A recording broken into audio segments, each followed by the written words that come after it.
Welcome to Voyage of the Geek for a brand new year, 2018, first show of the year.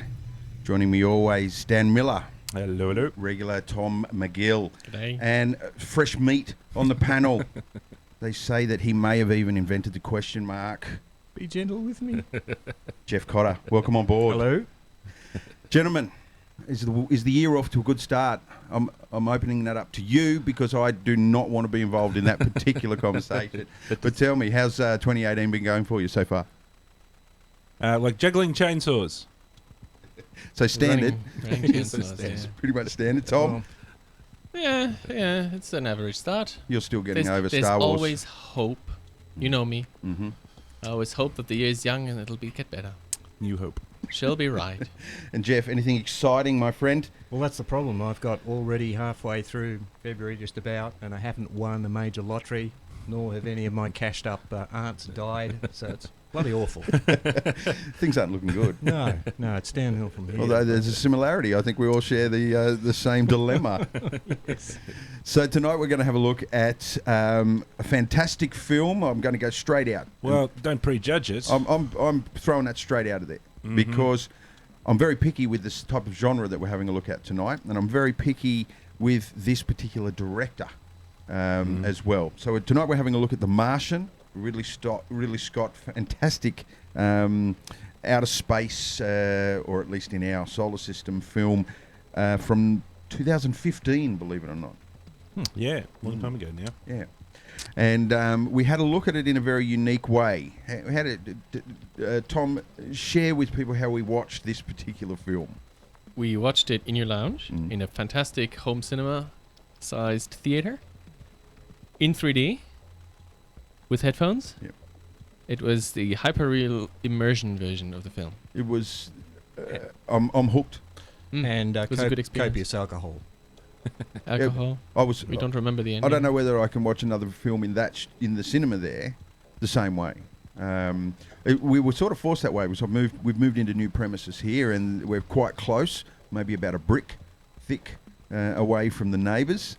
And let's just say the speaker system that I have is probably not conducive to good, friendly neighbourhood relationships. So I watched another Ridley Scott film, a Ridley Scott produced film, the new Blade Runner, with the headphones on the other week. Not a 3D, but the music, the soundtrack, obviously, taking its roots from the original Blade Runner. I was so immersed in the experience. But I can tell you, when I watched this film with you guys the other day, the world disappeared. I didn't even know. I couldn't even sense you in the room with me. I was so. Was it that much more isolating than going to the movies, where you're also in a darkened much room more. and really by Yeah. yourself? much more. I would agree. Yeah. Well, see, my point, of course, was that we couldn't talk to each other. I think that was deliberate. That's meant that particular Are you guys statement. trying to tell me something? It was met with that particular suggestion was met with ridicule on Yes. a grand level. But it is a little bit odd. You're all sitting there with wacky glasses on and big earmuffs on your face, and you're all in there quietly in a dark room for... I think for somebody who's 2.5 not actually hours. participating, if somebody were working in Yeah. the kitchen and then poke their head into the Yeah. room, Yeah. 4 grown-up guys are sitting there for 2 hours, But I do having a have to good time, apparently. yeah, apparently. But absolutely, I mean, I saw Avatar when that came out, and this was definitely amazing. The fidelity of the 3D and the small space made it all that more impactful, I thought. Yeah. I thought it was one of the best 3D movies that I'd seen. Absolutely. A lot of them that I'd seen were either so-so or they're a bit gimmicky or they just kind of didn't work. They're just were a bit weird. And so for me, the 3D stuff kind of just disappeared into the just normal viewing experience, and it didn't suddenly, as I was saying before, they didn't come at you with a couple of, tricks that they were trying to remind you. It's 3D, by the way. Absolutely. And it was shot 3D, so it wasn't a stereoscopic conversion, which realistically is pretty much everything now. If you're watching a 3D Blu-ray of a film from the last couple of years, very few of them are actually shot stereoscopically with 2 cameras on set. This was shot stereo and heavy use of green screen. Big soundstage green screen experiment. sort of the compositing exercise, Tom, would have been quite a handful. Compositing in 3D is quite, but done a lot these days over the last 10 years. I mean, Nuke has been written. That's the compositing tool probably used in this one as well. It's beautiful. It's lovely to do that work. I have done it a few times, a few rare times that I've composited in 3D, and it's an achievement. I like it. Big data sets. We would have been definitely seeing some big data sets. They may have even been compositing 4K for this film. And yeah, I agree. It was stunning to look at. So let's give our sort of one paragraph critique of or grading, I guess, as a movie-going audience member. This is where it gets boring. What was your impression of the film as just an audience member watching the film? And there's history to the film. Like, we know a little bit of the cool stuff that went on to bring the story about, but just sitting down and watching the film, what was that experience like for you guys? The reason I said this is going to get boring is because when the films come out, you watch reviews, and reviewers across the board thought this was an awesome film. And watching one review after another where everybody says, "Oh, it's an awesome film, it's great, you just go watch it." The first bit was good, the middle bit was good, and the end bit was good. You might as well not watch reviews because there's no context to them anymore. And I think that's the same thing that we all agree that it's a great film. So it's going to be, I'm going to start it off, I'm saying it's a great film. Yeah. Go watch it. So specifically, what was great about it for you? For me, I'll tell you that I love the look of it. I thought it was a cinematography achievement. Not easy to really score points in cinematography in off-world type productions because there's not a lot of reference there, and you sort of it's a little jarring to what you're used to looking for points of reference in cinematography. But the scope of it was captured really well. The space, I just thought as a look, I really liked the film. The motion graphics of it, the design, the set design. So visually, for me, I think that was my strongest attachment to it. Sorry, Dan. People have different expectations of a film. People have different priorities of what they like. If a film is generally seen as a good film by everyone, then it's a film that works on every level. The cinematography is fantastic. I love it, and a lot of people love it because the science is right. They don't try to artificially introduce drama by throwing logic out of the window. And the characters are smart. The characters make the same decisions. That's what I always loved about Alien, the first Alien film. The reason it's such a scary film is because they know they're in deep shit. They do the right decisions. They do everything you would do, and they're still fucked. So, people are smart in this film. Nobody makes stupid decisions. Everybody tries working together. Everyone is a team. One of the reviews I watched was talking about how in Interstellar or Aliens or whatever film there's a crew of astronauts who normally they train together for years. They're a team. They work together. But in all those films, there's one loose cannon who does the weird thing, or he says, "Oh, I'm gonna go over this." And astronauts are not like that. And in this film, nobody dies. Everybody works together. No cowboys. Everybody tries to everybody works together for the one same goal. There's no conflict, and still it is a film that you can watch again and again, and it doesn't get boring. Absolutely. Dan? I thought it was pretty much level all the way through. So there wasn't like a big sort of spike of either, crazy interest or boredom or cringe or anything like that. It was just very static all the way through. And, the criticism Tom makes is, yes, it was good. It was good at the start. It was good in the middle. It was good at the end. So what was the element of it that stood out for you? Narrative or visual effects or characters? What? I think it had a very clear and continuous look. The start looked like the end. It all looked like it was one thing.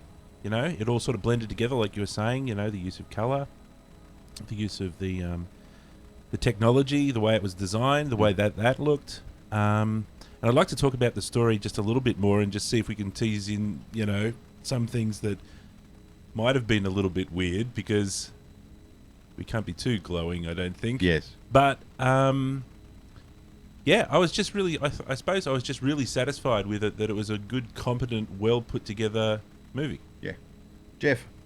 Yeah, well, Tom mentioned the science behind it all, and being a sort of a technology kind of person, I've been involved in aviation my whole life, so follow the space program from when I was a wee nipper. Mm-hmm. I'm old enough to actually remember the first Sputnik actually going across the sky in 1957. Mm. So there you can work that out. Sweet Lord.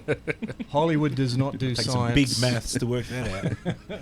So you've got virgins somewhere hung up with drips of their blood. You're Well, I feeding on their have. blood at some point. I know. Jeff's actually 103.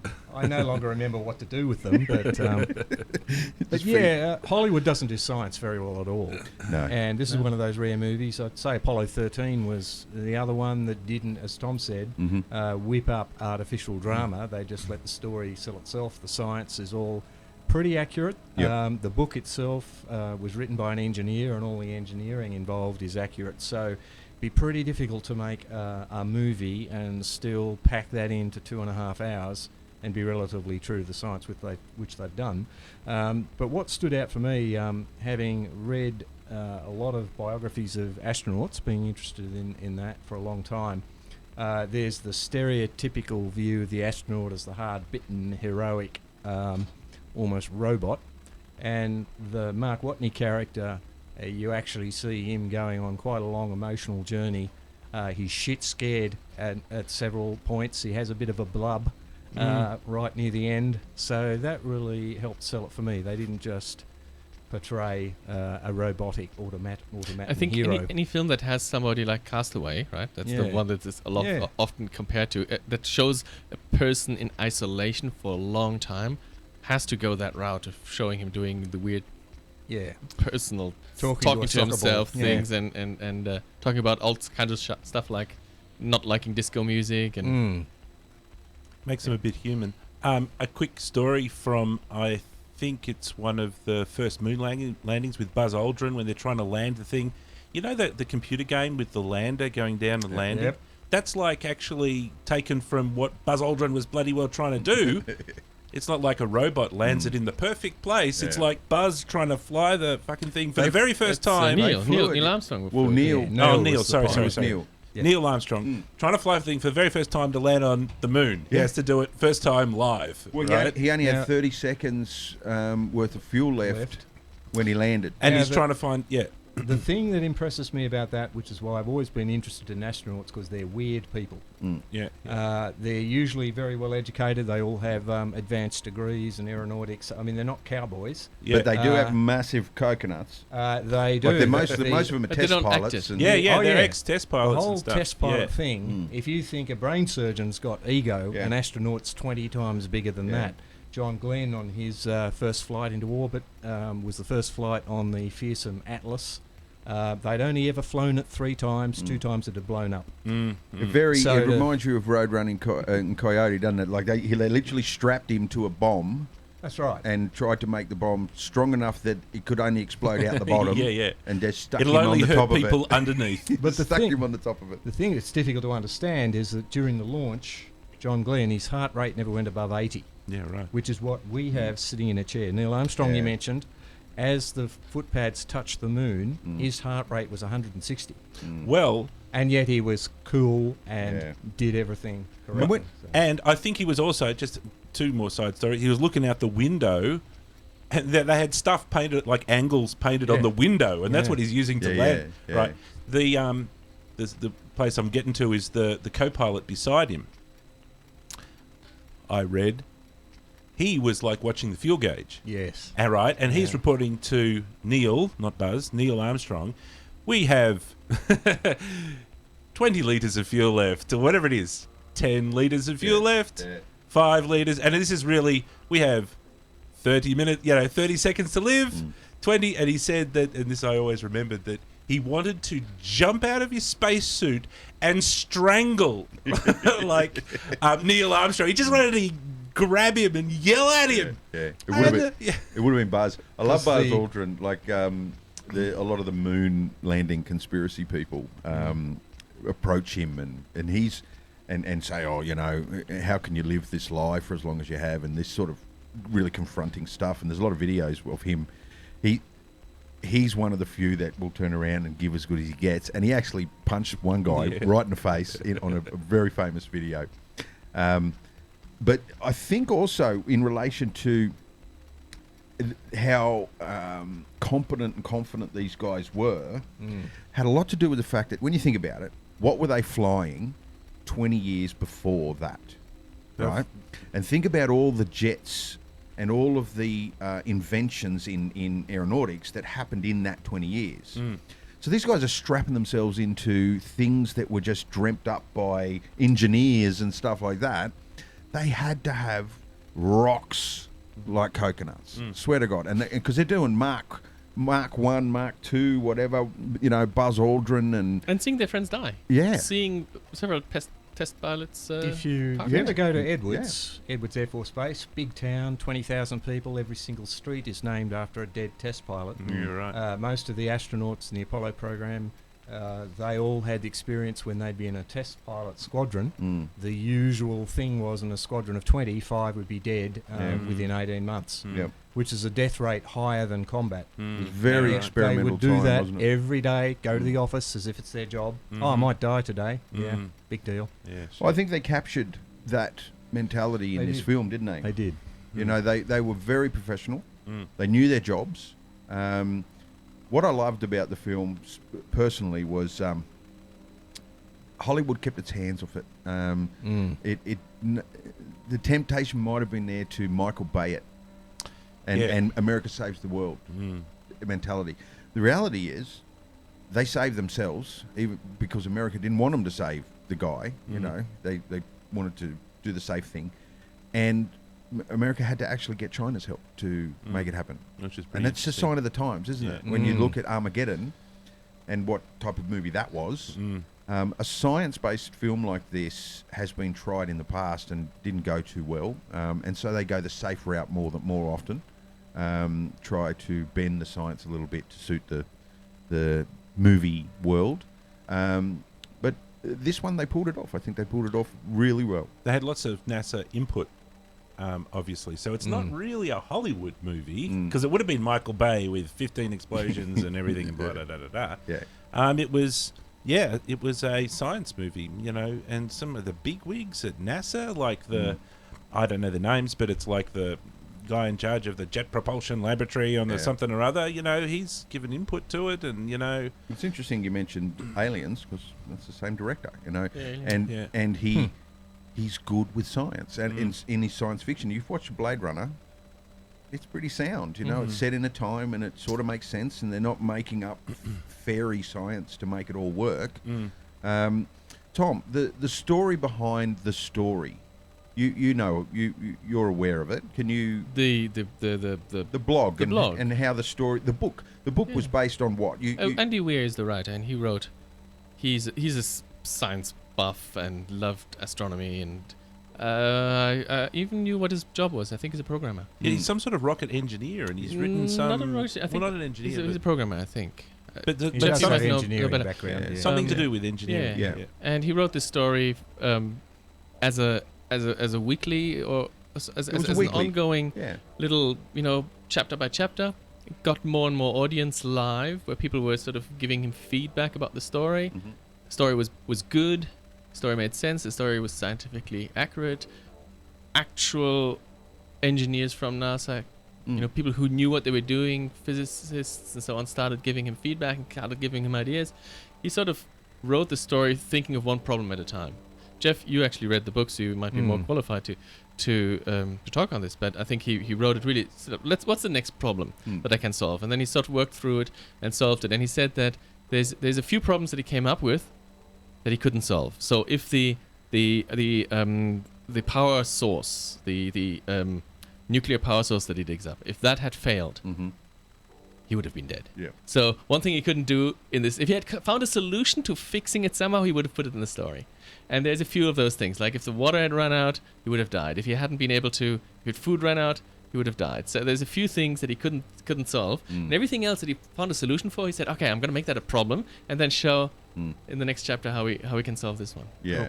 So there was almost a committee sort of side to the story when he was getting feedback from his audience while he was writing the blog, and it was working its way into future blog entries, Yeah, he got ideas that he hadn't thought of Yeah. from the audience. Yeah. which that's a sign of our times.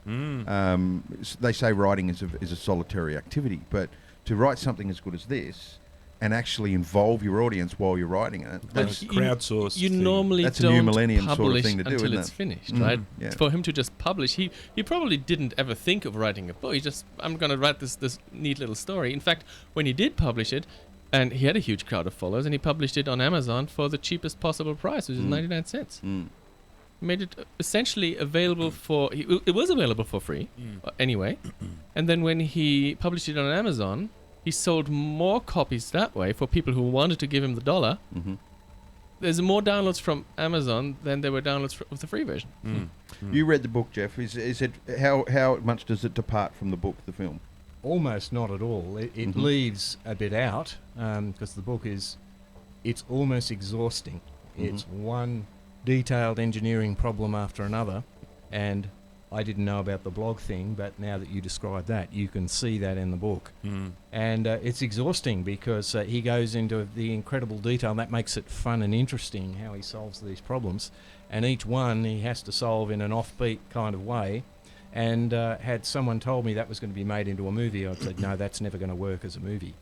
People aren't going to sit through this long technological puzzle-solving session. Hollywood would either wreck it, turn it into an adventure story, or it would just fail. So Ridley Scott is... So they took that out of They the just film, left a right? few to problems make it, out. To make it more... But they For didn't have example- like detailed screws, and he wasn't talking techno-babble No. about how he's taking things apart and putting them together. They- They kind of skimmed over They that. did it well, though. Like, for example, when the hatch blows off the hab.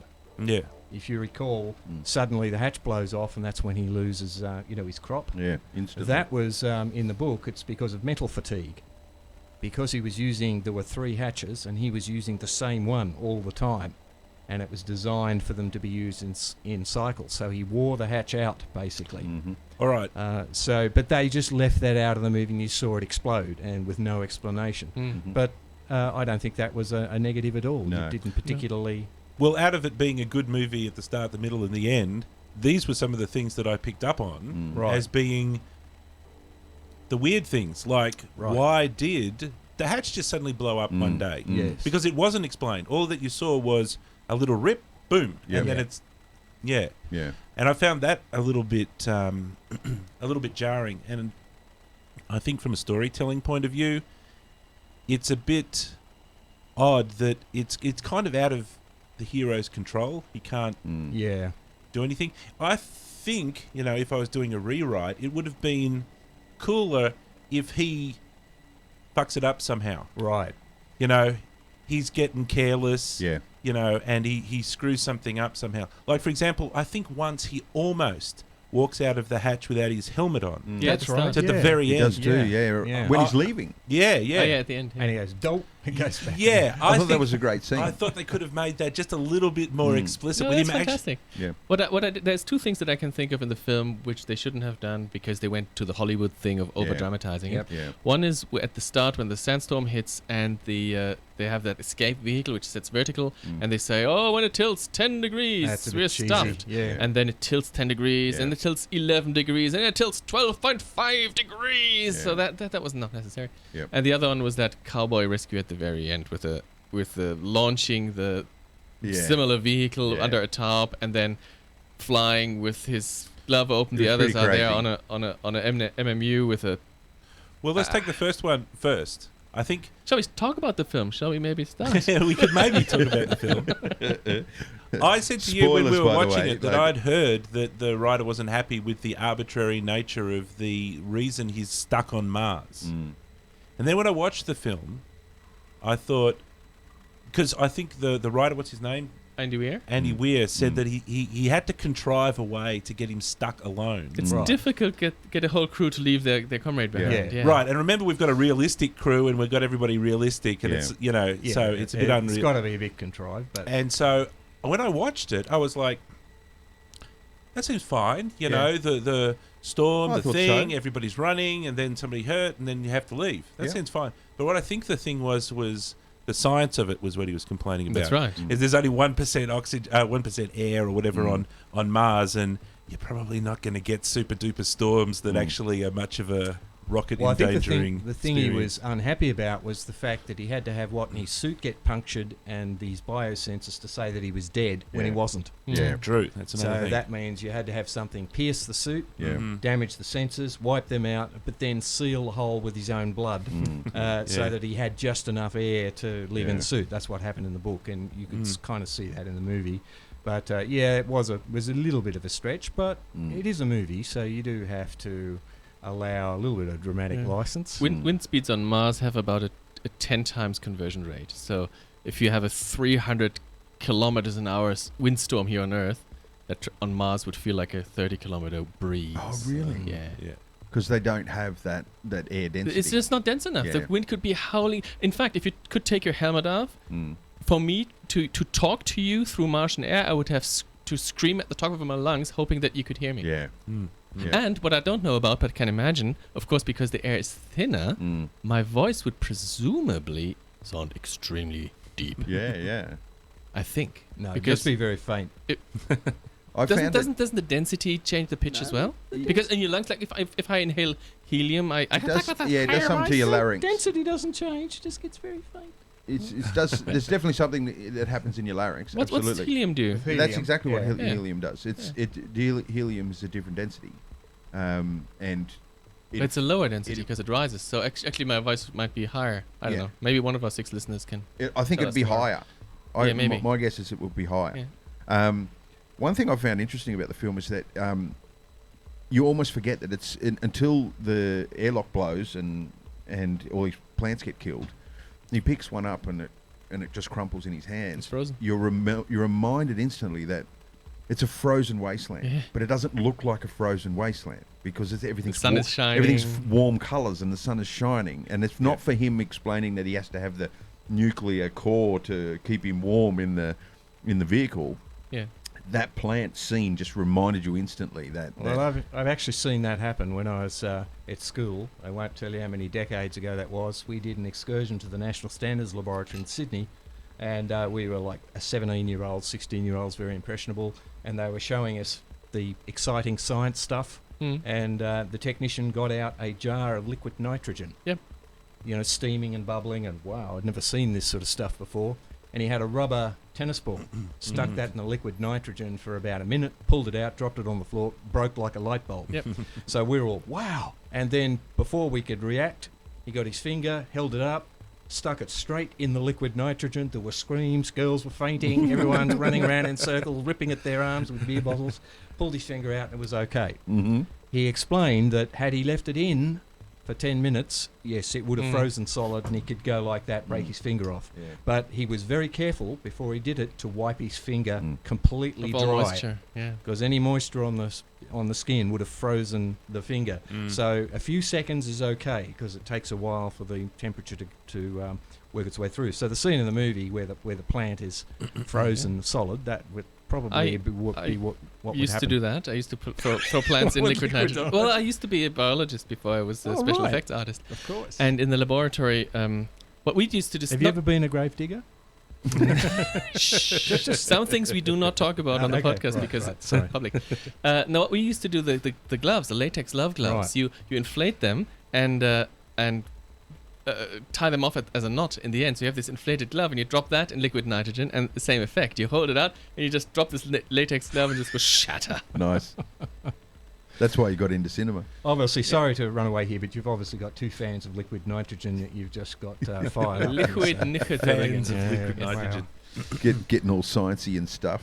So I wanted to see him go outside with his helmet off because, You wanted a Total Recall moment. yeah, well, it didn't have to be that bad, but that would have brought home the danger that he was in. Yeah. And I like the idea that he got complacent and he was just, Yep. you know, he was like listening to distant music. He just forgot That's for human. a second. That's yeah, good. That is yeah, good. yeah. Okay.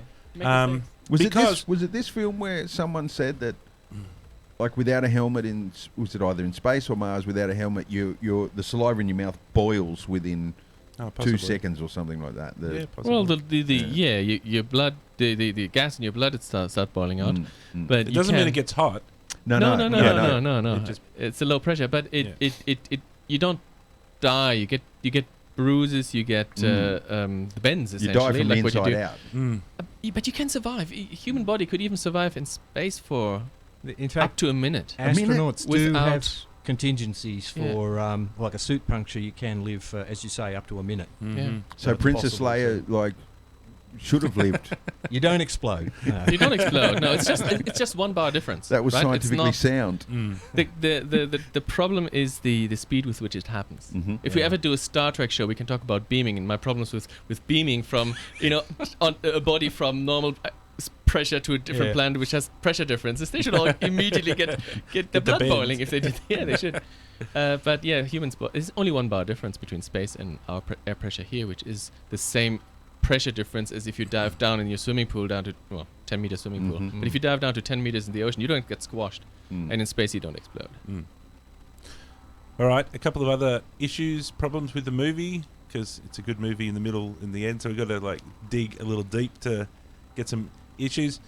Another one that I had was they didn't tell the crew that Mark Was alive. Watney was alive, and you can probably make up reasons in the story why they didn't do that. But why did the writer didn't do that? The reason is because that's an accepted thing to do in space missions. Because the space mission... Well, I wish they would have said that in the movie. They would have opened up the manual to page 44 and said, well, it says here that, if anybody dies, we don't tell anyone. There's That's the deal. a little flowchart. Yeah, you're right. If dead, keep secret. Ah, right. You're right. Like, all they had to do was quote some policy or something. We've had working groups come up with that.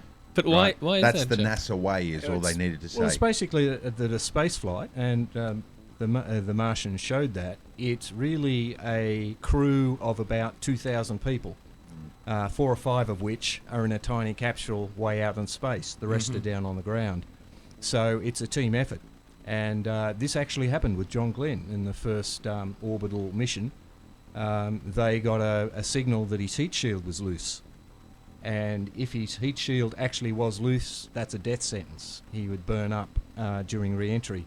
So there was quite a debate in mission control. Should they tell him that his heat shield is loose? Because they didn't know whether it was or wasn't. The instruments were saying it was. So interestingly, the managers did not want to tell him. It makes sense. Their grounds were, well, that would only affect his judgment. Exactly. There's nothing he can do. He's just got to sit there and hope for the best. He might make mistakes Why and tell panic. him? That's right. Whereas the astronauts, to a man, said, you tell him he's flying an aircraft, he's a pilot, he needs to know. I'm with the ground crew. And that is the sort of fundamental difference between a pilot and the managers, and that actually does come out in the movie here and there. You noticed when they were debating this very point whether the Hermes crew should be told, so that and the main reason they didn't tell them was because if they did, they would immediately want to rescue Mark. That's what I thought the reason was that they weren't telling him. Yeah. I thought that was the They main lose reason. control. And that's why Mitch, They can't plan if they don't have control. the Yeah. flight director, the flight crew manager, or whatever his role was in the movie, leaked the information of the orbit up Boromir. to the crew. Boromir. Yeah, Boromir. Is it Michael Bean? Yeah, or Michael Ned Sean. Stark. Ned Sean Stark. Bean? Yeah. Sean Bean, Ned Stark. Yeah, so he leaked the information. One of the few movies where it just doesn't die. Yeah. Still alive at the end. Because in the movie, Mitch knew very well that as soon as they realised, the crew, that there is a way they could violate orders and They would. save their their crewmen, they would do that. Jeff, there was and I'm asking you because you read the book, and I don't know if you remember, but there was a part in the film which is a lovely little joke where they have this secret Council of Elrond thing. They're calling this thing, this secret mission, the Elrond, and the Kristen Wiig character doesn't know what that means. Yeah. And it's Boromir who explains to her, "Oh, it's a secret meeting." That's a lovely little wink at Sean Bean's character.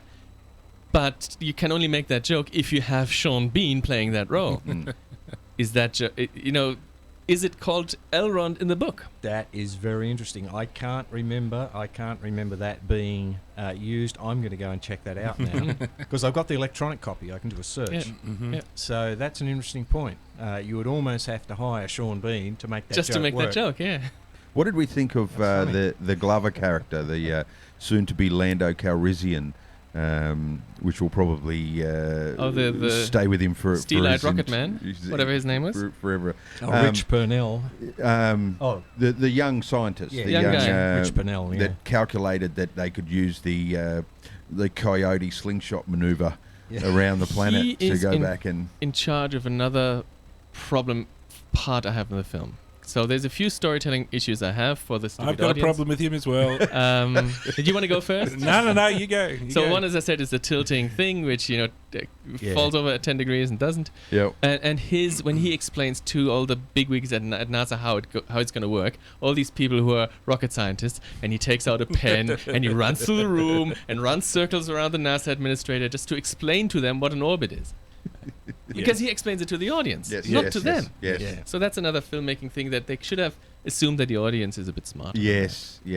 I did have a problem with that. And the fact that they portrayed him as a bit of a kooky, out there, flaky kind of character. The equivalent characters in NASA are anything but. They're usually pretty straight-laced engineering nerds. Yeah. Very cool, very clever men.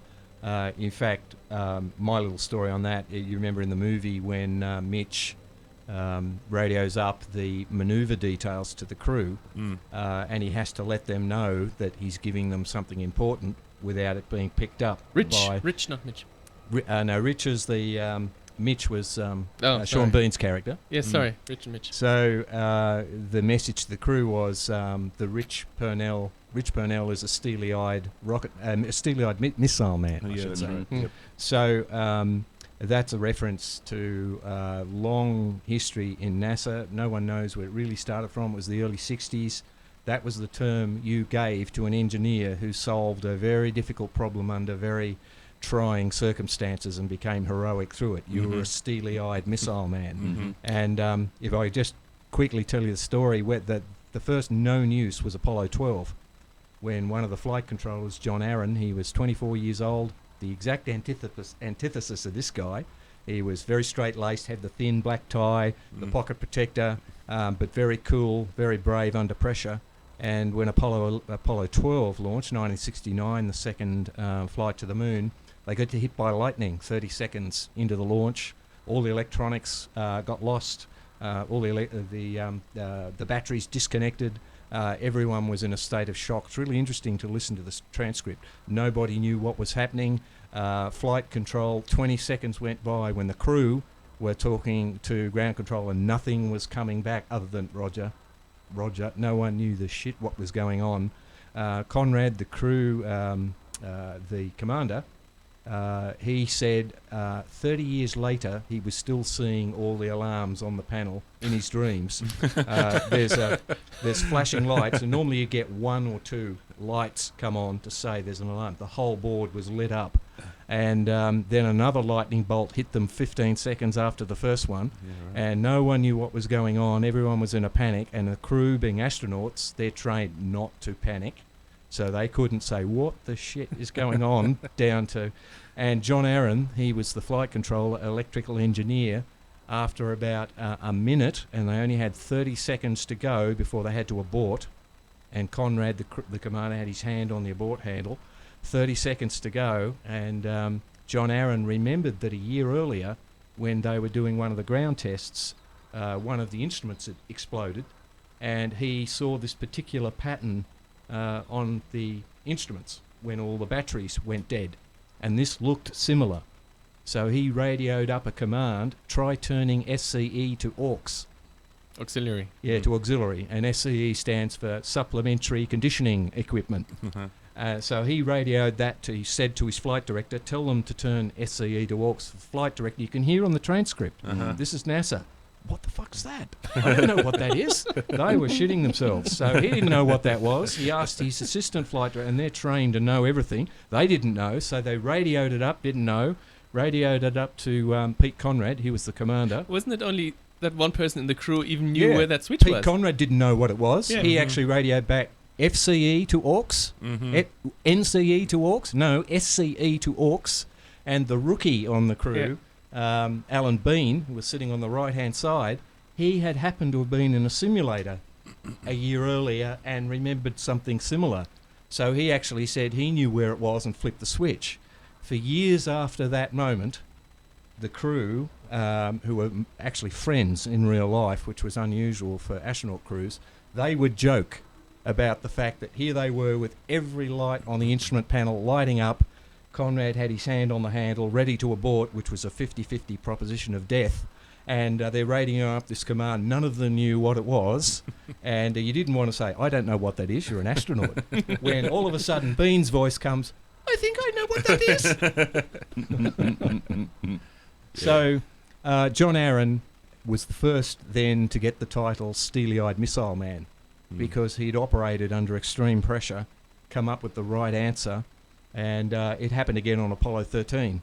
John Aaron also was instrumental in saving that mission. So from then on, it became a bit of a thing in NASA. If you were an astronaut or an engineer and you did something under extreme pressure and pulled off a great coup, you were a steely-eyed missile man. So that little reference you see in the movie shows that they had a pretty deep understanding of astronaut culture, so they must have really talked, as you said, Dan, quite deeply to NASA and to astronauts to get the character right. It's a good homage. What did we think of the cast?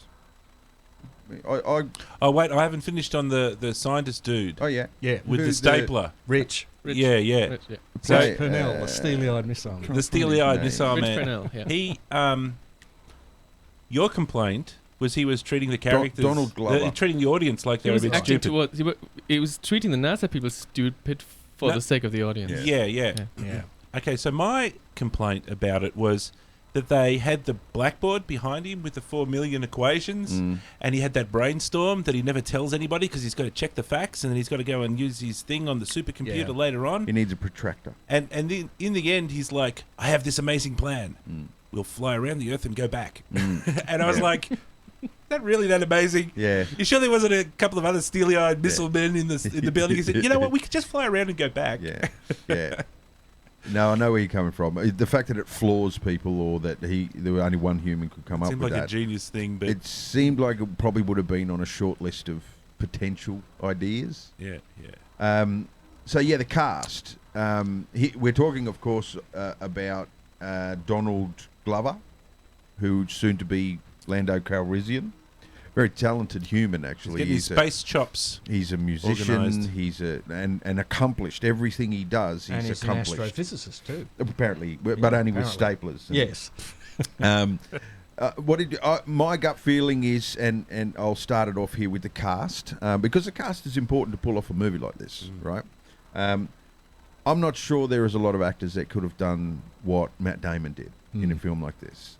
It is a new Tom Hanks-esque performance of being marooned. Although he really did have help for a lot of the film. There was, it wasn't a huge chunk of the film where he's completely isolated.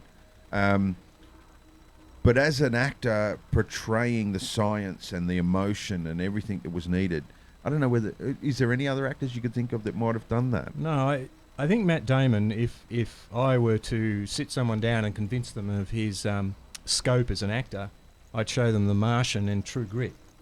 True Grit is playing a slightly effeminate ranger with a lisp, of all things.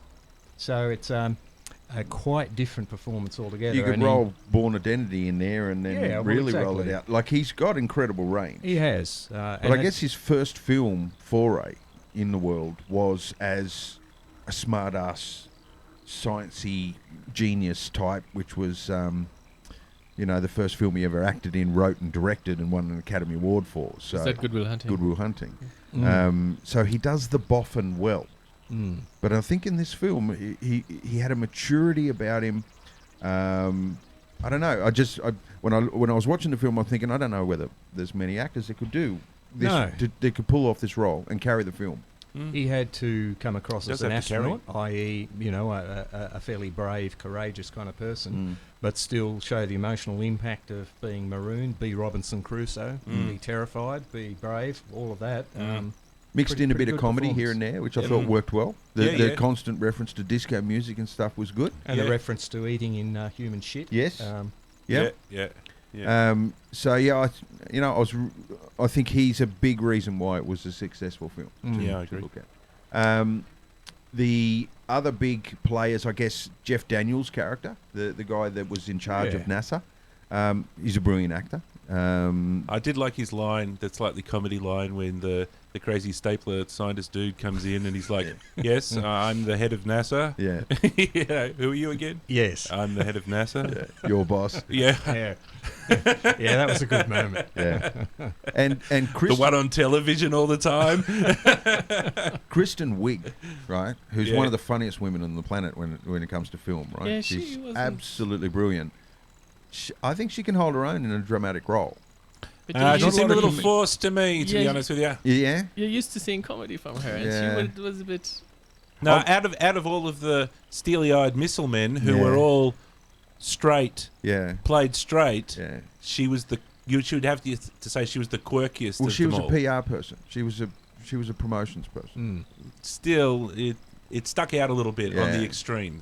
She Well, was the outlier. We're all out of familiar. the- We're familiar with the phenomenon that some of the best actors come from comedy, right? Where when they do drama, like some of the most profound performances from Robin Williams was, yes, he was good in Good Morning Vietnam and those sorts of things, where he was his quirky Mork from Ork, you know.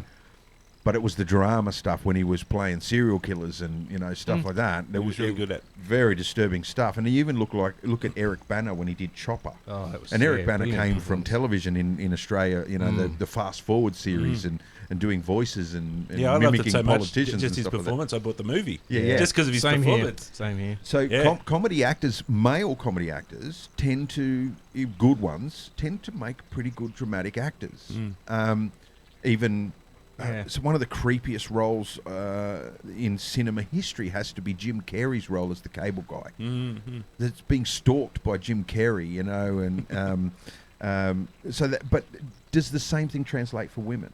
Have we seen many women do the same thing, where they're renowned for comedy, but yet they do drama roles well?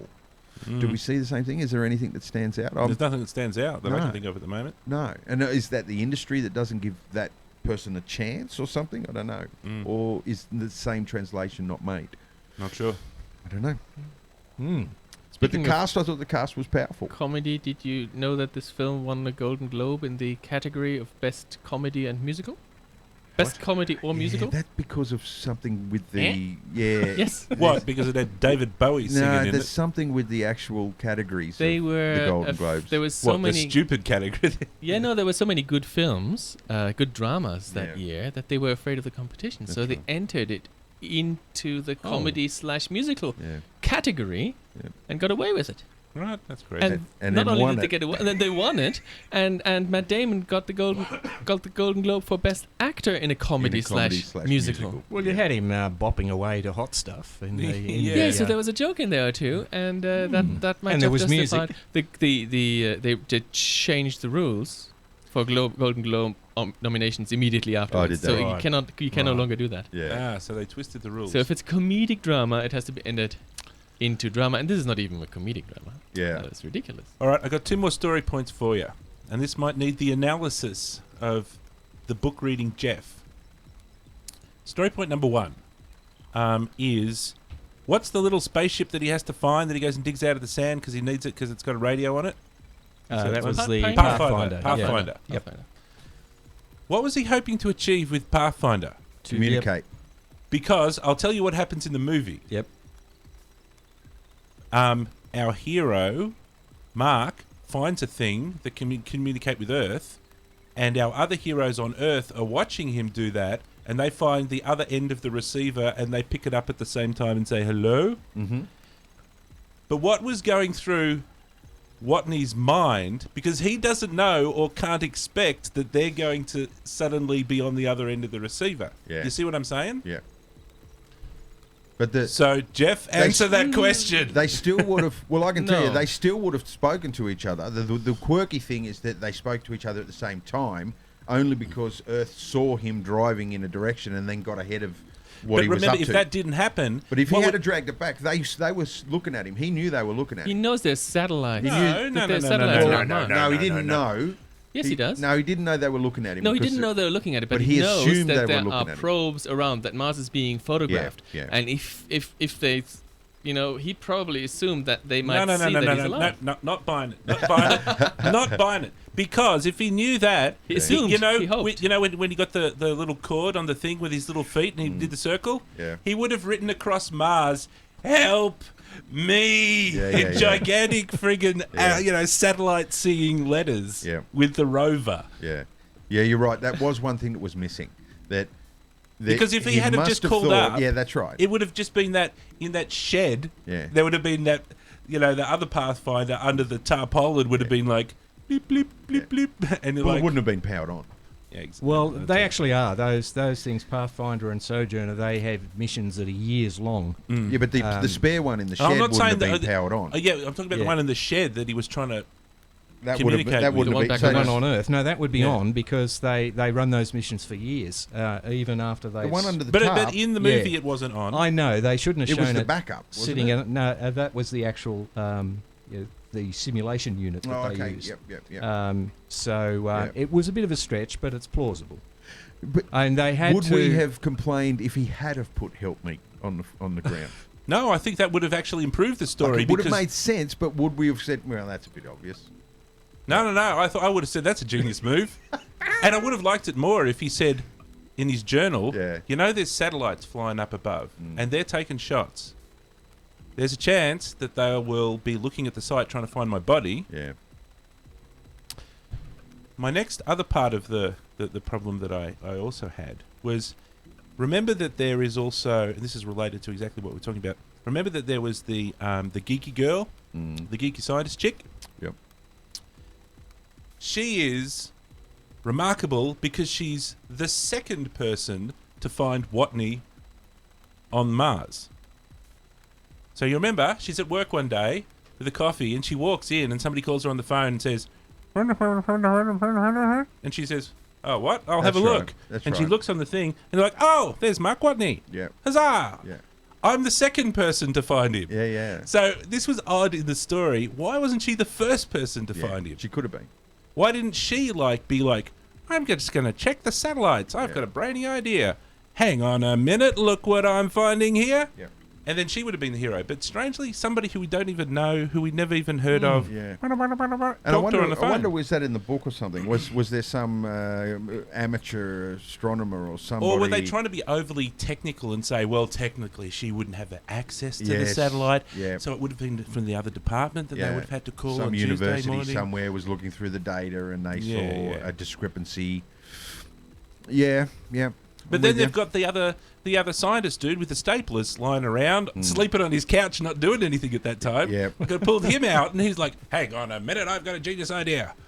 Listen, when it comes to the Hollywood science for this film, the pivotal moment for me was when it was critical for an astronaut to go into a section of the what's the name of the big travelling? Oh, the docking thing. Hermes. He had to go into one of the modules, open the door in his spacesuit, and guide watch in, Yeah. guide in the pod that Left a bit. that the Chinese rocket was dropping right off. a bit. Yeah. And meanwhile, the whole time, the guy with the thing, really, he doesn't have a screen of the guy going like this Yeah. or anything. It's like, what are you doing? It's not like he has to hook onto it or anything like that. Yeah. He did nothing. Yeah. It was such a Hollywood moment. Like, That it's was- literally back in a truck down an alley. That was a little bit weird. Yeah, that was a bit over the top. Unrequired. I mean, even though you might not have noticed, the other thing that was just not realistic was that same astronaut outside the Hermes.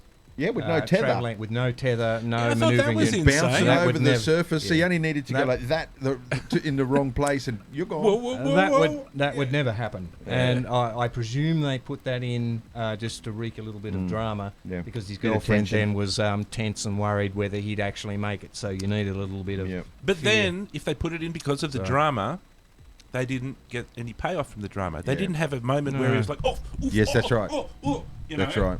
They was just just let him suspenseful music. do. Yeah. Yeah. And Well, if we it had was true to science and true to NASA, there would have been someone in a suit with one of these, just in case. Or a tether. You know, a Yeah. backup for a backup. Yeah.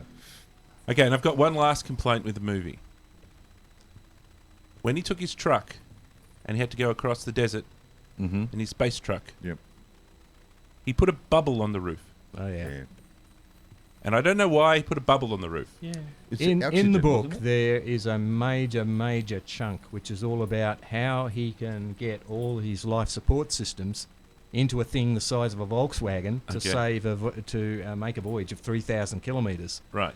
So yeah, they just glossed all that over, and I think they had to. That would have been just too much. So the bubble, I can't remember the exact detail. That was to give him more. I think it was atmosphere. oxygen. I don't think they yeah. even addressed it. No. They said in the movie, in his journal, is something like, they're making me drill holes in my roof Yeah. or something or other. Anyway, off I go. He probably didn't know why he had a bubble up there. yeah. Well, they had It's a typo. It's meant to be a, you know. They had a sequence there where, if you recall, they did a lot of quick segues between him doing it and the guys on the ground doing it. Doing So- the practice version. Yeah, so Yeah. you therefore assume, okay, they were working out to help him how to do this and radioing up, do this and do that. And it's like in Apollo 13, if you remember, when they had to make the filter Yeah, unit. yeah. Remember Yeah. the scene Out when of they had to go to the socks and room scrubbers with all and- this and do that and make this out of that. Interestingly, the thing that... and that was a very accurate movie, very close to the real thing because the NASA flight controllers were involved. But interestingly, what went on behind the scenes there, that actual incident, which seemed quite Hollywood, there they are in the room, they're given all the stuff and they have to make this saving piece of equipment. That actually did happen, but Yeah. it happened 2 years earlier. Oh, really? Oh, right. And that's the fascinating thing, that in real life, they actually practiced that.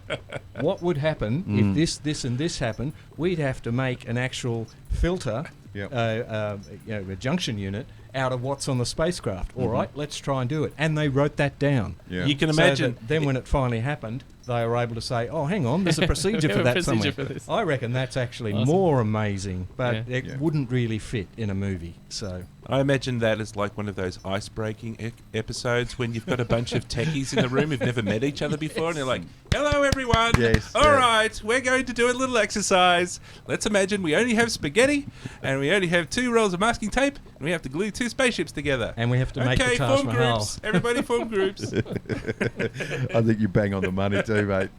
Yeah. And they should shove that information down the throat of these conspiracy theorists and stuff. Like, yeah, that's how deep the conspiracy went. We've got documentation of nerds doing that sort of stuff just in case, just to shut conspiracy people up. All right, people, let's talk some numbers. This thing cost. What do you think the budget was? No idea. I will choose $300 million. 108. It was 108 million. What does that include? Marketing as well? No. It was production budget. Okay, just production. The running time 2 hours 21 minutes. The domestic total gross 228 million. Okay. And to put that into context, if we look at The Martian versus Gravity versus Interstellar, The Martian made 228 million domestic. Gravity made 274 domestic million, and Interstellar only 188 million. And the budgets are identical between Gravity and The Martian, but add 65 million to the budget for Interstellar, Okay. and it did the lowest out of the earnings. Interesting. So it missed by a little bit. But it's interesting. All of those movies were all in the same sort of ballpark. They didn't like, bring in $1 billion or something or other. Mm-hmm. You've got to have Michael Bay blow everything up to get $1 billion. Yeah. The second weekend drop, only 22%, negative 22% for Gravity. So it had some legs. It had some word of mouth legs. It's got more explosions. 31% for this one, but then a massive 40% drop off for Interstellar. So for the genre, because they're all very, very close. You know, science-based, outer space, NASA-esque type films, fiction, works of fiction. Albeit Interstellar sort of went the way of Contact, you know, with a higher plane of existence and all that shit. Whereas Gravity The and The aliens Martian turned were out to really be her father. yeah. Gravity and The Martian really stayed in the science, didn't it? It was really a sort of, they were both NASA movies. Yeah. That's a good way to describe them. I think so. I heard somebody else say they're like future documentaries.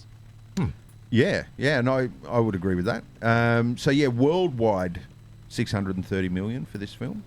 That's right. Bringing the total to, where's that figure? Oh, well, 630 plus 228. So we're up around 900 million, nearly $1 billion for this one. Oh, there you go.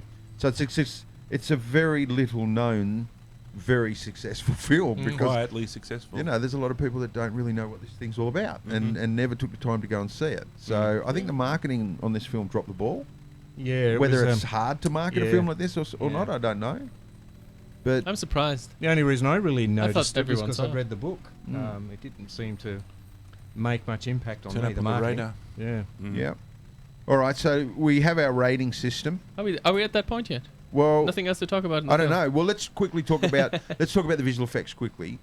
Oh yeah, we haven't actually talked about them at all. Hey. Let's talk about it because I think I was very impressed. I was super impressed with the world that they built, and a lot of that was visual effects. But I also was really impressed with the rocketry. When that thing launched with the tarp strapped to the top of it, there was something about the smoke billowing out of the bottom of that thing that and I guess it was that stuck in a void way of watching the film as well. It was an impressive moment. And we would assume that all the wide shots of Mars, those panoramic shots, would have been all digital as well. They would have been, yeah. yeah. And they absolutely. used GoPros where required. Yes. That looks like a 3D render. I think it is. You got to remember that I normally come up with these images about 40 minutes before So the you show. don't reckon it's a frame from the shot? Well, from the I put in The Martian, Okay. and then tell it to be high quality image, like Okay. slightly high res. Sometimes they sneak through, like that one there might have been a fan thing. Sometimes Looks they it. sneak through my filter, Okay. especially when I'm air managing. Because that was the only one that stuck out as looking a bit a bit In the film, you mean? well, no, in Oh, just in in the this. I was images, just yes, looking at yes, this one. yes. When that one comes up again, it looks very dry, Yeah. very 3D rendery. The Anyway. I thought that all of the rocket launches, the Chinese rocket launching as well, it looked remarkably That's the similar GoPro, to Elon Musk, Oh, yeah, Musk's SpaceX, yeah. launch from 2 days ago. That was pretty impressive. I love they interviewed him before that launch, and he said, give it 50-50. Yeah. The other thing said, You're pretty you'll rich. either see a You great got a lot of launch money or when some you can- impressive fireworks. yeah. You got a lot of money when you just have utter contempt for your investors, you know, and the shareholders when you can say, it'll probably work. We're doing rocket gambling tonight. Yeah. $14 billion rocket. So See, is that a 3D render? Or I think am that I- might be a 3D render. See, that looks a bit cheesy. Yeah. It does. All right. So- I had some one problem I have with the visual effects, which I find a shame. Mm-hmm. It would have been great to show that how Martian gravity is only 40%, 39% of Earth's. I think you're you're right. So- right. Nod to Yeah, that. I noticed Through the that. entire film, that if he had been in his habitat and Yeah. eating his potatoes, but everything drops a bit slower, or he's sort of very light, it would have been extremely difficult to achieve. And I Or even if you had There to is- reach something from a top shelf and he just says, There so it is just one- jumps a little bit higher. Yeah. There is one scene when he's outside, and it is in 1/3 gravity. Yes. If And- you recall, he's throwing stuff around, Yes. and it's just floating. And, to and the it looks ground. like it's slow motion, And and that works. and that's but how they did. Didn't do it anywhere else. That's so. how they did it. They filmed it in slow motion. Yeah. There was a problem with the frame rate syncing, so they had to film everything at 48 frames a second and then slow it down to get that lighter, which There- made it difficult for them to talk because they had to be talking in real time, but knowing that they're being filmed with a high-speed camera. So a lot of the narrative, director Ridley Scott decided we're just going to put narrative over it, and Mark is going to, instead of talking to them, he's going to be doing voiceover for a lot of these things. But they didn't. Just for a few shots outside. Well, inside of the habitat, he's just walking around like normal. Yeah. Yeah, and I thought the weightless sections, in the Hermes were just not quite right. Yeah, same here. They seem to motion change was- direction pretty it was easily. They a actually little too float. fast. and They then went like that. They just turn They, direction. they were like on a wire. Yeah. And But I like that idea. I the- love the fact that there is the center of the spaceship, there's no Yeah. gravity, Yeah. and then they go on this ladder and they start Yeah. speeding up, and then there is well, that's gravity. That's plausible. That kind of made sense to me. I Yeah, thought That's that the would be... No, that 2001 works. Space Odyssey, and they even had like a little dining area with separate tables, even though there was only a couple on the thing.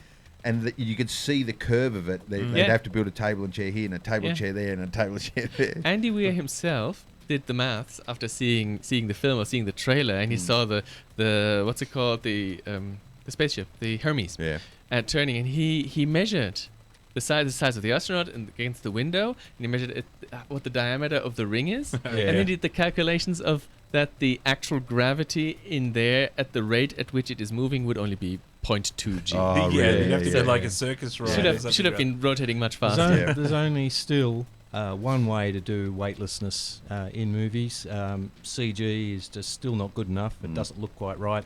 And way back with Apollo 13, when was that made? They did it the only way you can really the do vomit it. comet. Make the crew weightless. Yeah. Yep. So they took Tom Hanks, and that's pretty remarkable. They set up a complete Apollo capsule in an aircraft on That's the crazy. Vomit Comet, and filmed it. And Hanks said later he was just throwing up 6 Yeah, meals some of the vomit in every 13 day for Apollo about 13 is 5 real. weeks. Yeah, it Because was they throw up in horrible. the film, Yep. Yeah. and some of that is actual vomit. It received 7 Academy Award nominations. Wow. Best Picture, Best Actor, Adapted Screenplay, Art Direction, Visual Effects, Sound, and Sound Editing, for a grand total of 0 wins. It didn't win anything. That sucks. He was It nominated should've- for an Oscar. It should have won something. Should have. Yeah. He was nominated for an Oscar, Mm. and Right. the only one that year who was nominated as an Oscar, Best Actor, who played a fictional character. Oh, really? All the other people who were nominated were doing dramatic roles Yeah, and yeah. and Interesting. biographies. But it's So a who very won that believable. year, so- I don't remember. Yeah, I'm No, I not don't sure either. who won that year. Sorry? I'm not sure who won that Oh, year. right. But yeah, it Interesting got a lot of name. nominations for very little reward. Paul Ridley Scott, he's having a bit of a rough run. He's making very good films. Even the ones he's producing are very good films, but they're just not making the money for some reason. I don't know. But, I mean, this one nearly made... Off a $100 million investment, you earn $900 million. You've got to be Can't happy with that. complain. Nah, Yeah. that's because he's not Michael Bay, and it's not a bad thing. And he's making expensive movies with Yeah. fantastic special effects. All right, so Yeah, it is all that right. time. Is it that time now, Tom? Yeah, I'll give you the green light. Our rating system is buy, You have to at least choose. You have to choose a word that starts with B. borrow, burn, boot, binge. Yeah, binge. For me, it's buy. It's in my library. I bought it. Easy for you to say that it's buy if you bought it. Bludge is the I other bought one. it without seeing it, but if I had have seen it without buying it, I would have bought it. I haven't bought it. Can I still say buy? Yes. Okay, good. You're putting me on the spot. Mm. I can't think of a B word in English. Can I use Latin? Sure. As long as you tell me what it means. By Zimimus, meaning that I would definitely buy it twice. Okay. Ah, So there you go. multiple. Buy it twice. Yeah. So you can see it in stereo. Yeah, that's it. yeah, so you can see it in 3D, man. Those Latins knew their deep Blu-rays. Oh, speaking of Latin, Mark Watney, Mark is Marcus. Mm. And there is 2 theories of what that name means. Either it's Etruscan for to harvest, Oh. or it's Latin, meaning from Mars. I like that. Ah. I like that stuff. That little Easter egg stuff that like no one will ever know. I really do like that stuff. I thought his name was going to be Etruscan for farmer, or He's a bloody or Latin for All he is a potato. bloody Yeah, yeah. glorified gardener, isn't he? He's a botanist. Latin for He's shit just farmer. there. Yeah. Yeah, Latin. Greek shit eater. What about you, Dan? Yeah, it's buy. You'd buy it. Buy. Yeah, absolutely. And I think it's the sort of thing you could easily watch that after a couple of years of not seeing it. Yeah, and absolutely. Especially in 3D with headphones. absolutely. And you'd probably And that- see things you missed. and that's a hint. And you'd be entertained over again. It's a Yeah. very subtle hint. Yeah. It is. Subtle like a church bell rolling down the stairs.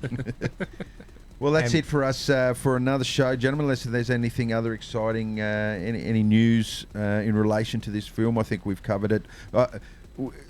We have to explain the change of the genre a little bit. When we do a serious film like this, which has got some cred and kicks some goals, so to speak, we sort of can't do the normal narrative treatment that we normally do and pick the shit out of it because there's not a lot to pick. No.